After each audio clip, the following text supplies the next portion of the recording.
Well, hello everyone, and welcome back to Adrian's Digital Basement. This is part, I think, 5 of the Macintosh Repairathon video series. If you haven't seen the previous parts, I'd recommend you watch those first, because I'm picking up where I left off in the last part. In this video, I'm going to recap the Macintosh Classic 2 motherboard and the final Mac Classic motherboard, doing any repairs to those motherboards that is necessary, and then I'm going to reassemble the machines so they're all back together and looking pretty again. All right, let's get right to it.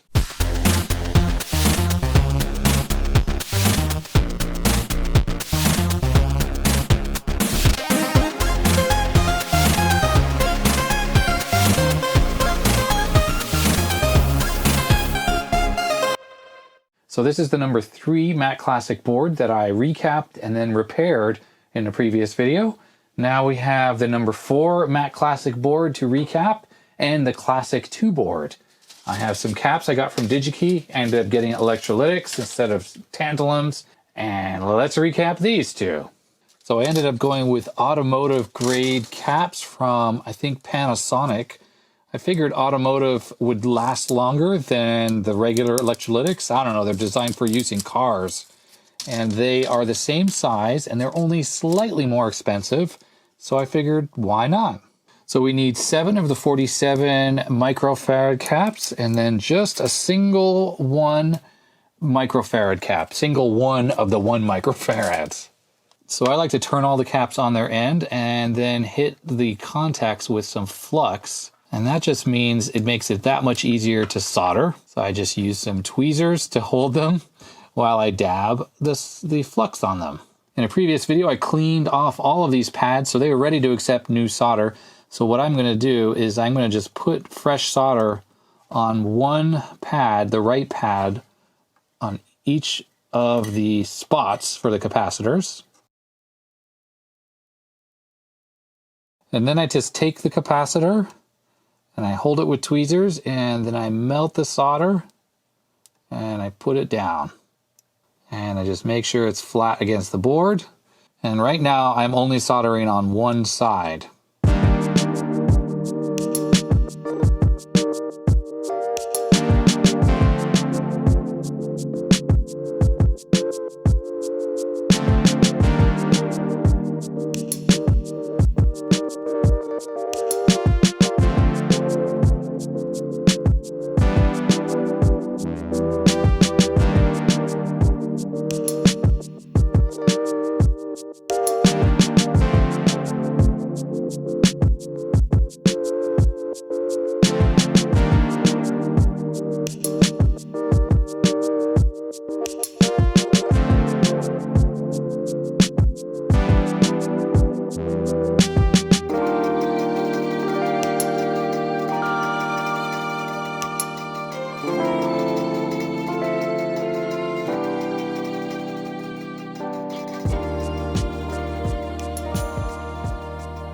Okay, all the caps are back on. I gotta say, it's not super easy. I'm used to using tantalums, which are very low profile, like this one right here, this black one. So it's very easy to re-solder tantalums onto these pads. These, it's a little harder because there's a lot less space in between these capacitors here, especially with this connector here. So you really need a fine tip soldering iron to get into the pads in between these ones. So I actually had to switch to a finer tip midway through. I still haven't soldered the battery connector on here, so I think I'm going to have to do that. And then put the bodge wire as well. Let's plug this new motherboard into the test rake. And moment of truth, hopefully we get a bong. Oh, there was the bong. Nice.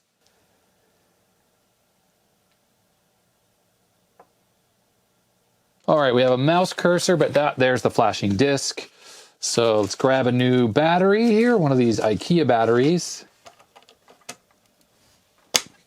One of my viewers clued me in that you hold down Apple Option XO while you power on this machine. This is the code name for this computer, XO, I guess, for the Classic.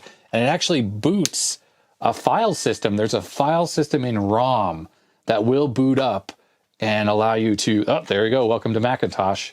No floppy drive, no hard drive connected, and we actually get a working bootable system. So the icon is boot disk with a ROM chip on here, Finder 613, System 603, And of course, I don't have a memory expansion plugged in, so we got 1 meg of RAM. Brightness setting should be controllable. Yep. Okay, that looks good. I'll just leave it in the middle. Startup disk. I don't know if you click this, does it always boot off of it automatically? Let's set some stuff up here.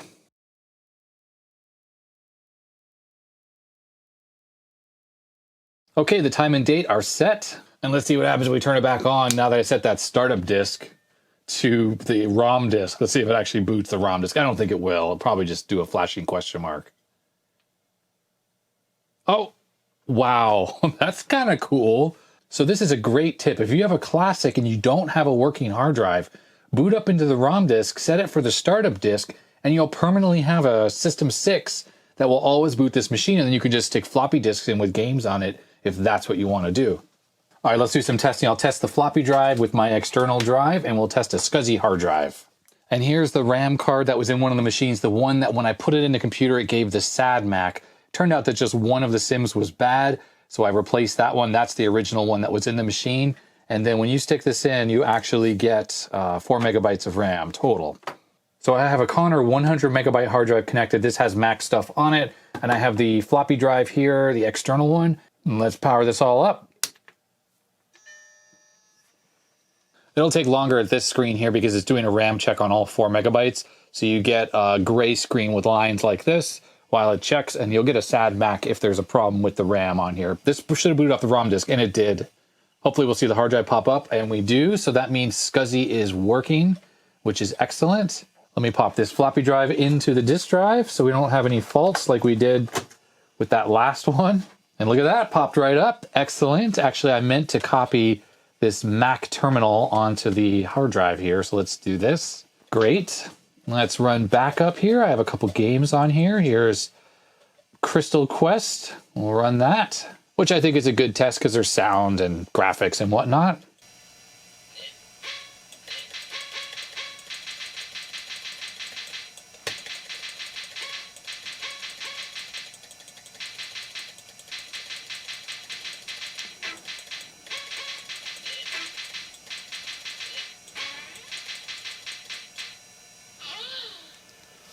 If you've never played this game, I highly recommend it. So to the best of my knowledge, this board is now working perfectly. Unlike the first one we recapped that I had to do those repairs on, this one didn't need any of that. So hey, thumbs up to that. All right, next up is the Classic 2 motherboard. I did take a picture of it beforehand so I knew where the caps go because there's a 1 microfarad here and a 10 microfarad there. They're both small. So do take pictures before you take caps off boards. That way you can easily know where they go when you go to reinstall them. Now I also know I'm going to have to do some bodging because there are now 4 lifted traces on this board.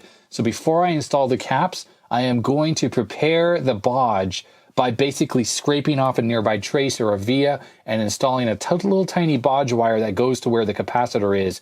And that way I'm not trying to do that around these components here while the cap is in place. Also, before you install caps, I recommend you very carefully inspect all the vias and traces that are around the caps you're going to be installing, because like in this case, the via is actually underneath the capacitor. So if there's a break there, it's going to be impossible to figure that out after the fact. So you might as well use your multimeter now to tone out any of the possible issues you're going to run into. So I'm starting in this area of the board. I've checked everything and all the continuity is good. And you might be able to just see I've added some bodge wires here. So this one only needed a bodge from there to there, but this one needed a bodge from this trace under the capacitor where it's going to connect to it up to there. There was actually 2 traces on there. I have all the capacitors ready to go. I've added flux. There's flux on here as well. I'm going to add the solder to the pads.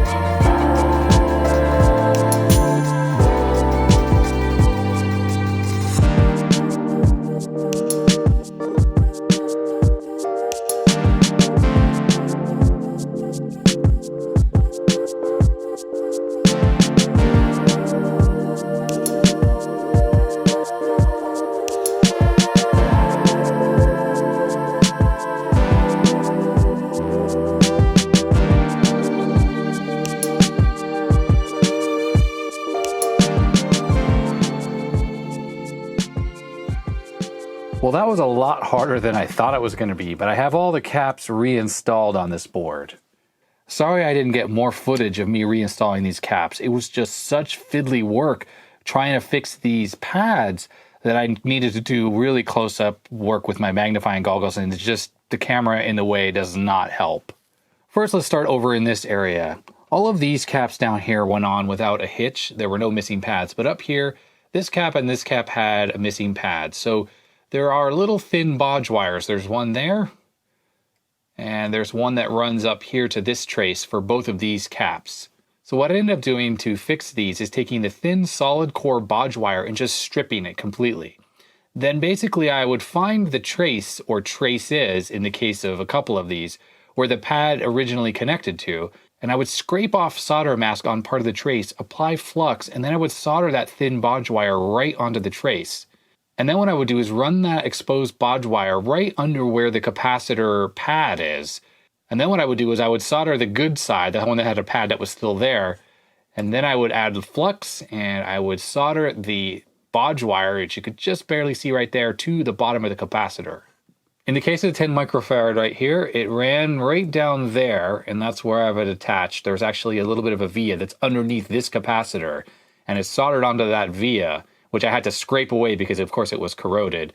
And then, like I said, it's just underneath the little pad or leg on the capacitor, and that's where it's soldered onto. In some cases, like with this capacitor, I did it right to the trace because it went off underneath components and I couldn't solder it to a via.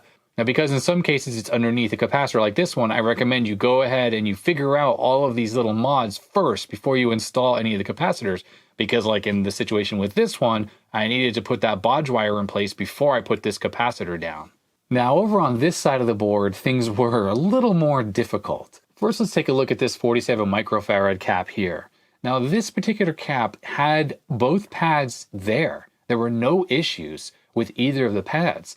But what I did is before I installed these capacitors, I checked that the pads had continuity to the traces that were running to them. And in the case of this one, the pad on the left side was damaged somehow, and it had two traces that ran to it, and it had no continuity for either of the traces. Now, it will be a little hard to see because the capacitor is already installed, but what I did is I installed a bodge wire from that via there to this via there, and it lay right across the pad that was no longer connected. And when I soldered that exposed wire onto the pad, then of course all three of these things now had continuity. But originally, if I tested with a multimeter from this via here to that one up there, which should have had connection, there was none. So in the case of boards like this, it's so critical that you go through and you test the continuity of all the things that are around the corroded areas. So like with these two ICs here, I did go ahead and I checked from each of these legs to these nearby vias just to ensure that they were good. Look at how hard it would be to try to figure out. These vias are almost inaccessible underneath here. And with this installed, I can't even tell what the hell they go to. So I'm really glad I noticed this ahead of time. Up in this area, you notice these caps are pretty crooked, and that's just because of the way I had to install the bodge wires. It was pretty tough. But unfortunately, on one of these, the trace was completely gone, and the trace was about 1 millimeter, just went to a nearby via. And on the other one, it was very floppy and disconnected from the board, so I didn't trust in just poking it. I actually made it break off. So both of the bodges I did are pretty hard to see, and basically, the missing pad is right there. You see the black area, and then that's the via connected to. I don't even think that's a millimeter. So I bent a little piece of that stripped wire, and I first I dug around inside the via with the pick and also my tweezers, which are very sharp, just to kind of expose some of the material I could solder onto. I dumped a bunch of flux on there, and then I bent the little piece of wire and jammed it in that via, and then I just touched this with the solder iron, added solder, and it seems to have done the trick. I figured out on the back of the board where that via goes, what point it goes to, so I could then test continuity from the back of the board to this newly installed bodge wire right here. Now the two caps are so crooked because basically there was very little to solder onto with that one little exposed wire, and I had to get it where the wire was lined up with a little exposed foot here so I could apply heat to both of them, which is why it's a little bit crooked here. So what I did is I applied heat to this side, which had a good pad, and I positioned the capacitor so I could see the bodge wire and also its little leg. And then once that hardened or cooled off, this was in place, and then I would apply the solder on this side. And I did it with both of these. This one is the same thing. It's just a tiny little wire that goes from that via and just lays under there. So unfortunately, it's a little ugly, but it did work. And both of these have continuity to the respective via on the back of the board. Now the rest of these caps were able to go on because these had good pads. It's just there's not a lot of clearance. Look at all these components here that are in the way. So there's not much room to get the soldering iron into. So you do need a very, very fine tip soldering iron. I had to use the finest one I had, which honestly wasn't fine enough. I made it work, but I've since ordered some new finer tips for my TS100 soldering iron. Now you may have noticed one other bodge I've done to this board. Like I had mentioned, what I did is I went around all the components that are near the capacitors that were leaking. So like this stuff up here, all the things I could see, like these legs of these ICs going to these vias. And I just did a quick check of that stuff just to make sure that I had continuity. Because if you remember on that first Mac Classic board, the floppy drive controller wasn't working. And that was because even though it looked fine, you know, one of the legs was going into a trace, like this one right here, and it was broken right there. And it was almost impossible to see that. So sometimes it's just, if there's a via like right here, and there's a pin, you just test continuity, you know, on the ones that are at least near the capacitors, and hopefully that's going to catch everything. Well, over here, this is the connection where the battery wasn't leaked, and there's still a little bit of crap on here. I just started looking around and just testing to make sure everything looked okay here, and I noticed that there was actually what looked like a break in a trace right here. Now, so with this particular trace, there was a via up here and another one down here in this area. So I was able to test with my multimeter and see that there was no continuity right through that corroded part. So I scratched it on the top and the bottom, added flux, and then added the bodge wire. I had thought about installing that battery holder like I had done on the other motherboards, but I'm glad I held off because this would have been right underneath that battery holder and I wouldn't have found this. I don't know what this trace is used for, so I don't know what problem it would have caused this actual break, but I'm glad I fixed it. And of course, I've done that thorough inspection everywhere else around where there were corrosion points, and I didn't see any other issues that I needed to fix. So with that, it's now time to test out this Classic 2 board and see if it works. I'm hoping this thing works, the Classic 2. If this is like the SE30, we should hear that really nice chime when you turn it on, as opposed to that solid tone, the bong. Here we go. Oh, yes. Did you hear that, everyone? We got a picture. Okay, I heard a click and on the speaker. Oh, we got a mouse pointer. There it is. And hopefully we get that flashing disc. I don't know how long this would normally take on this thing. I don't have a mouse or... Oh, yes. Flashing disc. All right, I'm going to hit the reset button. There's that bong. Sounds good to me.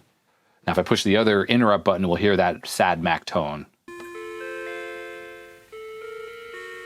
Speaker's not very loud because the speaker on the analog board is facing straight down onto my desk, so there's not a lot of sound coming out of it. All right, so that's normal when you hit the interrupt button at that point in the boot sequence. So let's plug in the hard drive, the keyboard and the mouse, and the floppy drive and see if that stuff's all working.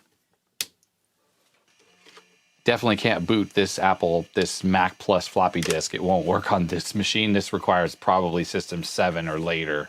I think I have System 7 on this hard drive. We'll find out what happens.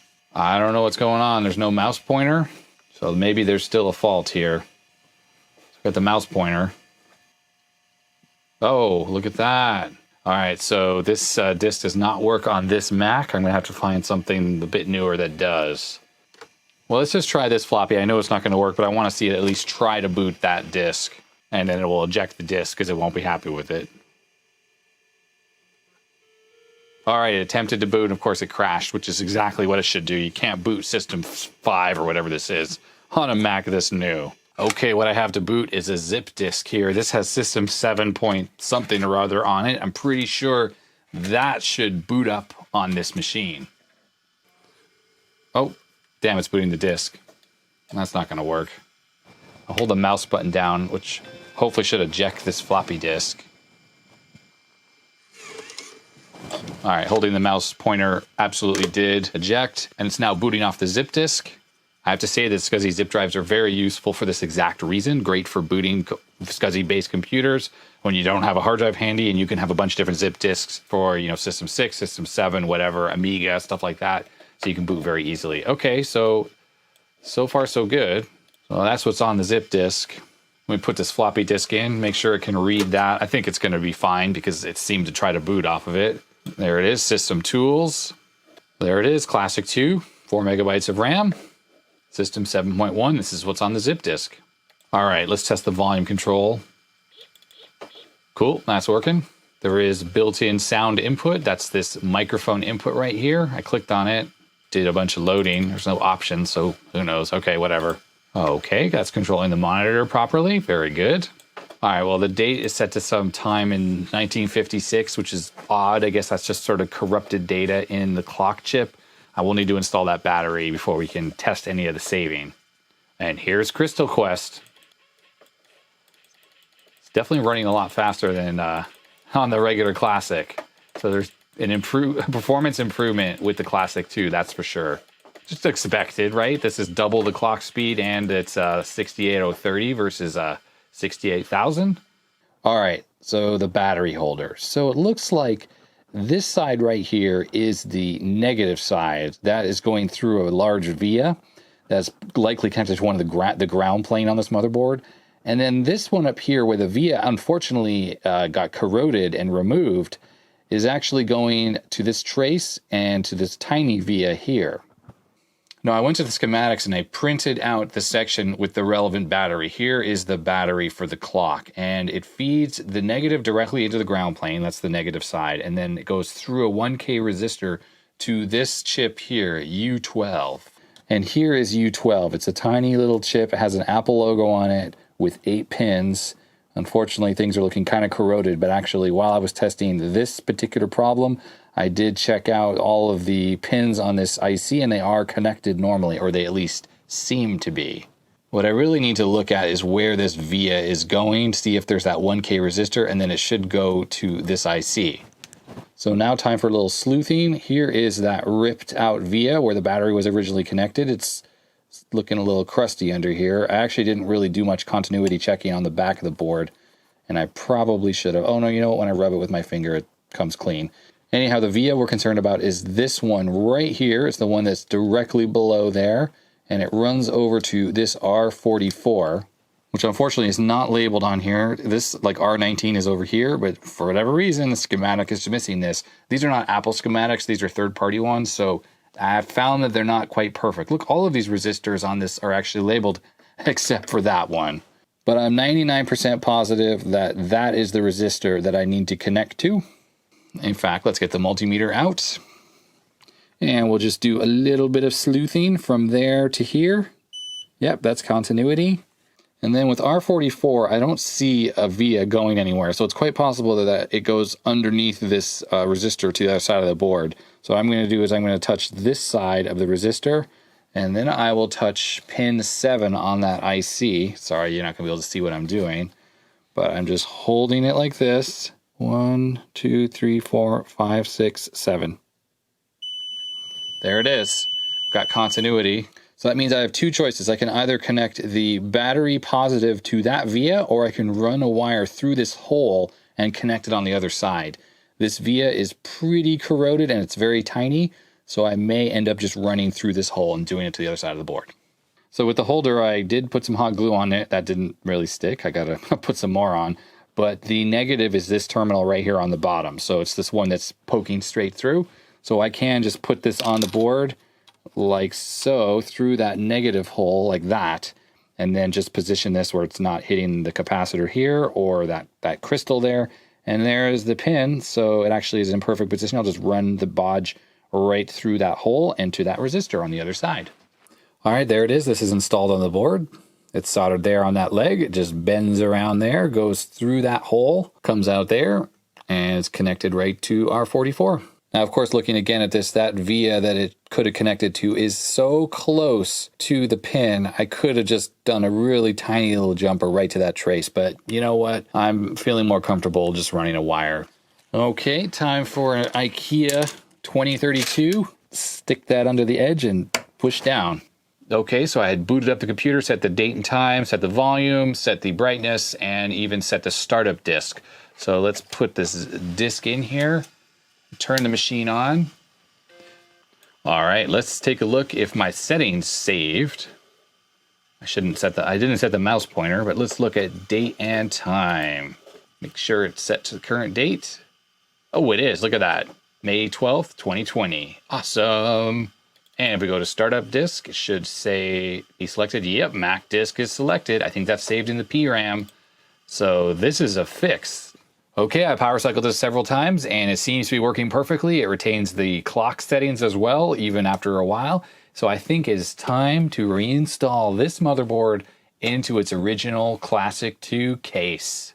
If you recall, the Mac Classic 2 had been used so much that the CRT was extremely dim, and I swapped it with the one from the rusty number 5 machine that had the battery just explode all over it. And I think this thing is ready to go. I cleaned it up, blew out some of the fan dust that was in there, and I still do need to service the disk drive, but at least I can reassemble the Classic 2 so we can do a little bit of testing. Now, before I install this, it's unfortunate it only has 4 megs of RAM, 2 megs on board, and 2 megabytes in these slots. I don't have any additional memory that's larger than 1 megabyte SIMs, which is what this is here. So I can't expand this, but if I had, say, 4 megs, we could at least get 8 in these 2 slots, plus 2, which is 10, which is the maximum capacity of this board. And I'll flip this around so we can power this up right here, right in its native chassis. All right, so I have this hard drive here. This came out of the number 5 machine. I had written bad hard drive. I don't know if this actually works or not. I put a question mark on here, so I knew this one maybe is flaky. But this machine had the original drive taken out, and so I don't even have this caddy thing anymore. But it's a good thing I have an extra one from the number 5 machine. So let's just, I'm going to install this into here and see if I can get this booting. And if I need to reformat this, I can use that zip drive to boot up and then erase this hard drive and put System 7 on here. So let's go ahead and do that now. All right, ready to power it on. I have the zip drive connected, but the disk is out. Hard drive is in there, so if the hard drive's working, it should boot. Hard drive sounds like it's working. Well, we'll see. Before, what this was doing on the Classic, it was boot up and it would freeze. So there may just be a disk error for something like that. While we wait, I will use a little Windex here. Oh, startup disk will not work on the System 607. All right, so it is just too old. Let's give this machine a little bit of TLC. Yeah, not horrible, but could be worse. Okay, I'll put the zip disk in and we'll reboot the machine. So because I had set startup disk originally to the zip disk, as soon as this is in there, it's now trying to boot off that, which is great. Check it out, Wendy's hard drive. That internal drive, it belonged to Wendy. Let's see what Wendy's got going on here, drive. I think I might have looked at this already, actually, on a previous video. It's trying to rebuild the hard drive, or it's trying to rebuild the desktop file on Wendy's hard drive. I don't know why it keeps doing this. Let's see if I can hit stop. Could be corrupted. No, I didn't look at Wendy's hard drive. She's got a bunch of stuff on here. Microsoft Word right here in the root directory. And all sorts of files here. Instructions, PAC Spain, 3rd year description. Well, there's personal information on here, so I'm definitely not going to show any of that on YouTube. One more small detail before I erase this hard drive. There are files from late 1999, and I even saw a couple that were from 2000. Someone was using a machine in the late 90s that is essentially a Mac Plus that came out around 1986. So I think this internal hard drive has errors because I tried to run disk first aid on it and it just says unable to read from disk. I'll try to low level format it, see if that actually allows it to kind of recover, but not holding out hope. It's an old Connor 40 meg, so oh well, no loss. And yes, no matter what I can do, the disk can't be initialized. I do a test, it fails that. Initialize failed, it did erase it, but won't let me partition or test it. Yeah, if I do test, it just says problem reading the drive. So I guess this drive is toast.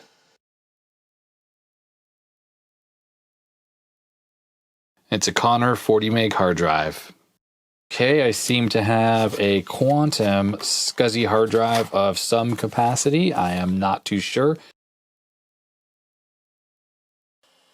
I have SCSI probe on here, so there it is, ID6 Quantum LPS 540S. Okay, I've copied LaCie's Silverlining 5.31 onto the zip disk. I used to use this program all the time when I had a Mac SE way back in the day, and I found it much better at formatting hard drives than the Apple utility. So here's the SCSI disk, 530 megabytes. Ooh, it's very spacious. That's going to be a lot of space for this machine. SCSI disk ID 6, okay. Data structures, blah, blah, blah. We're going to initialize, and okay. Of course, it's irreversible. Let's see if this does the trick. Oh, it wants us to pick what the icon is. Well, I don't want it to be a Sudami drive. Internal, Mac 2, Mac Portable, Baxter drive, whatever that is. Okay, let's just pick this Mac Plus / SE. Looks similar enough. On-screen LED, you can select that if you want a little flashing dot in the corner to show hard drive activity. I will turn that off. And let's hit OK. And wants to set the partition size. We'll just do it as that.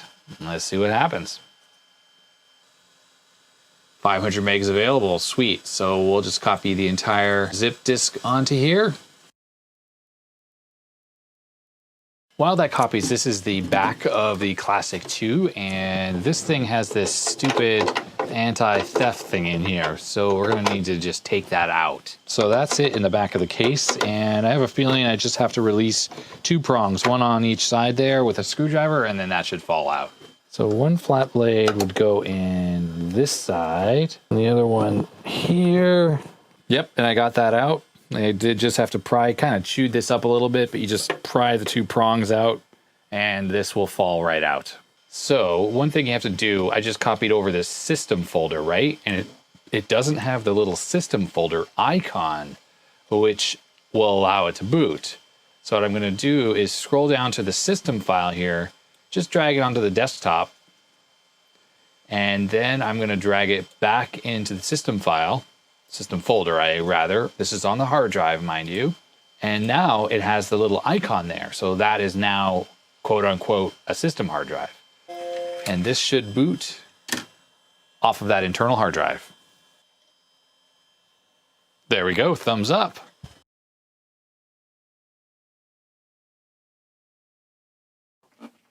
Well, would you look at that?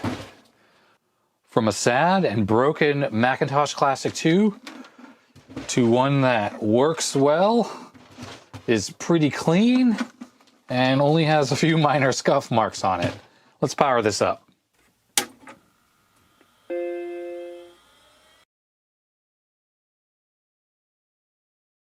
Sweet. Thumbs up to that. All right, so with the exception of the fact that I haven't serviced the floppy drive, it does work, but I don't trust the eject gear. The number 6 machine, the Mac Classic 2, is all good. So I'm going to skip trying to fix the number 5 machine. It was the one that had the battery that blew up on the motherboard. I threw away that part of the case that had rusted. So let's move on to the number 4 and the number 3 machine and put those back together.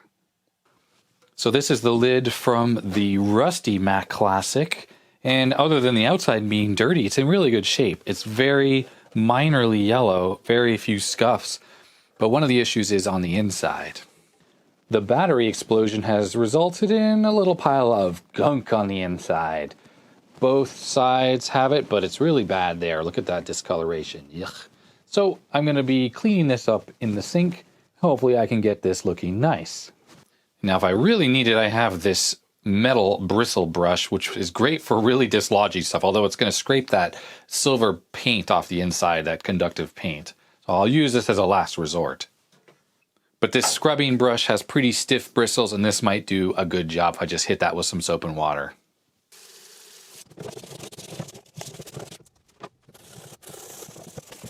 So I ended up scraping away the rust on the bottom of this case and cleaning up as much as I could. I think this is going to be good from a corrosion perspective. Like, I don't want to corrode the computer that I put back into this case. The rest of this case turned out amazing. I'd say this is probably the best looking one. Ironic, since the inside of the machine was so destroyed. But the outside, at least this cover, looks absolutely fantastic now. This is a number 4 chassis, which actually looks pretty good, and I'm going to match it with this nice light gray cover. This will need some retro bright, or I'll need to switch the the front cover from the number 5 machine, which is nicely not yellowed, matches this. But I'll do that at a later time. I just want to get this computer back together at this point. Before I fully assemble this, I will want to clean it a little bit. I just like to have the inside of the computer look a little less dingy. And I know it's silly for me to kind of clean up what's inside the computer, because I mean, who's going to see it, right? But, you know, if I open the machine up, I'll see it. And I just prefer that things just don't look quite so dingy and gross. So I'm just going to give this thing a little bit of a clean, especially on the CRT here. And this ground cord, I just don't like it looking all dusty. The neck of the CRT, just a little spruce. I like it just to spruce it up a little bit. Often the fan shroud is really dirty, but strangely enough, this one is not.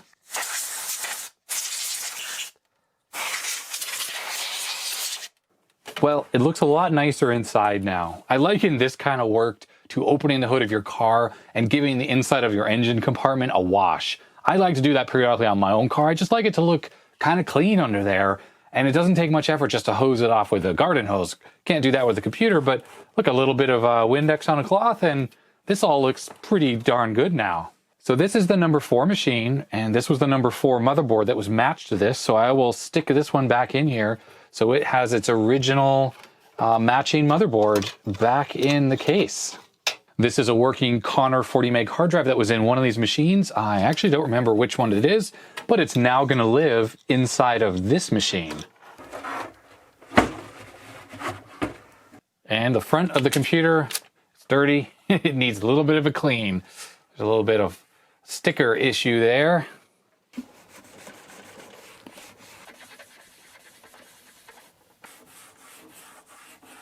Well, there we go. This machine is all cleaned up. But I think this thing is going to work well. Let's plug a keyboard in and test it out. So it booted, but it actually booted off the ROM disk, and that's because in the startup settings, that's the way I configured it. And so when you boot off the ROM disk on these old classics by holding down Apple Option XO, then you can go into startup devices and actually set the ROM disk as a boot device, and it will boot off of it forever. So if your hard drive is bad, but your battery is good, that is one way to keep the machine working. And then you can use the floppy disk to actually load software. So I just changed the startup disk to something else. Interesting, you can set startup here. Okay, that's different. Hit restart, and we should be on the hard drive now.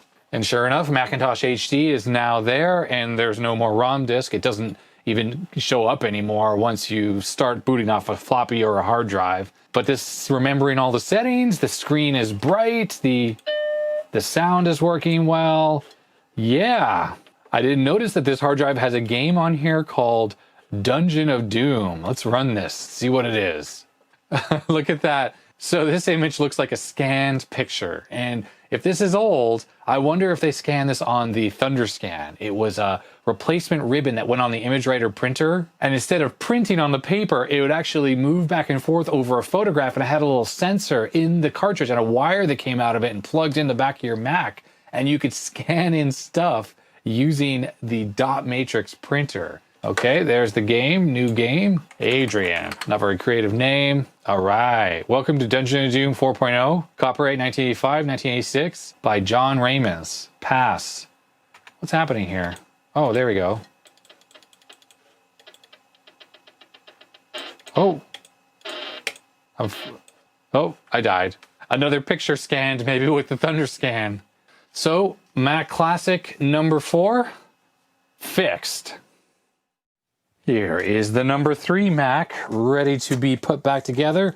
This is the one that has the really good quality CRT. Intermittent PSU, well, not anymore, because remember we switched the PSU from the rusted machine into this one. No boot, HD spins. I think this one has a working hard drive.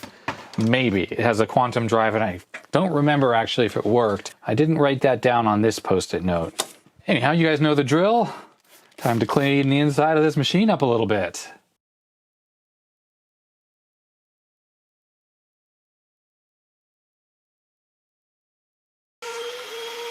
So this was the number 3 chassis. This was the number 3 motherboard, the one that needed repair to get the floppy drive and the reset button working, but those work now. let's slide this in. This machine is ready for its back cover, which cleaned up really nicely. I just gave it a little bit of a wash. It didn't have any corrosion on the inside, so it's ready to go back on. It definitely needs a retrobrite though. All right, there is the number 3 Mac Classic.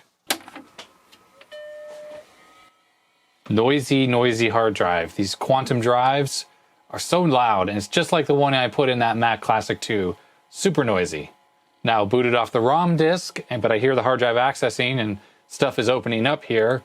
So the hard drive works. Let me switch. Oh, it's called Christina. Let's switch the startup disk to the internal drive and then restart the computer again. Why don't we rename the hard drive Macintosh HD, which is sort of the standard name for all of these types of machines. And we'll go back and make sure, yep, it's still selected. And restart again. One observation is the fan is a little bit noisy in this machine. I noticed it was branded Canon. I don't think the other 2 machines had a Canon fan that had a black label on it. This had a white label. But even though I cleaned the fan, made sure it wasn't covered in dust, it's just a buzzy, kind of annoying sounding fan. So the hard drive that was known as Christina has system 6.0.7 in it. Oh yeah, I had looked at this before. It has a few programs down here like Logo and True Basic, MacWrite, Excel, HyperCard, Word. I wonder if there's any games on here. Miscellaneous has nothing. There are no documents, no personal information on here. So that's good, actually. I don't really like it when I find hard drives that have that on there. Nope, no games, no nothing on this thing. It's pretty plain Jane. So that's awesome. This computer, the number 3 machine, is working. Well, there we have it.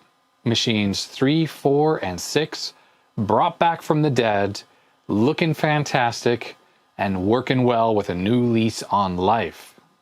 So that's going to be it for this video. The Mac Classic 2 and the 2 Mac Classics are working great, but don't worry, that's not the end of the series because there's still those 2 Macintosh Plus machines I haven't even looked at, and then the Mac Portable, which I'll also get to and see if I can revive. Oh, incidentally, I did try to turn it on, and yeah, it doesn't work at all. So if you like this video, I would appreciate a thumbs up, but if you didn't, you know what to do. You can hit that thumbs down button. I'd love to hear your comments and your suggestions down in the comment section below.